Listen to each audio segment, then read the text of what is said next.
Hello people, today we're going to be checking out the lore of Poppy, aka the Keeper of the Hammer. Okay, so once upon a time there was a Yordle named Poppy.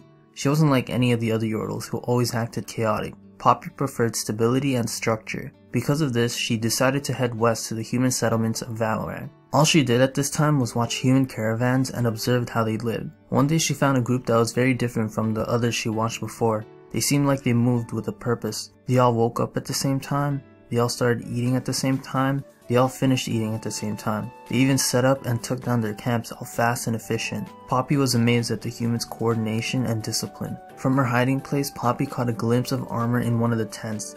It was the group's commanding officer, Orlan. His presence seemed to stir the souls of everyone in the camp. If someone was sad and discouraged, he was there to remind them to stop being a little bitch. If someone dropped from exhaustion, he was there to inspire that little pussy to get back up. Poppy crept in for a closer look. She watched as Orlan trained his men. He had a huge ass battle hammer which he swung around with ease. Poppy had so many questions. Where was Orlan going? Where'd he come from? How'd he get all these people to follow him? At that moment, she decided to do something she has never done before. She revealed herself to the camp because it was the first time she ever felt a connection with a human. When they were introduced to each other, Orlan had just as many questions as Poppy had for him. They became inseparable. She followed him to the site of the new settlement, a new nation called Demacia, where all were welcome no matter what their background was, as long as they contributed to the good of the whole. Orlan became a beloved figure in the kingdom. He always wore his battle hammer on his back. The weapon eventually became an icon for the nation. People said it had the power to tear down mountains. Orlan passed the hammer to Poppy on his deathbed. He explained how the hammer wasn't originally intended to be his.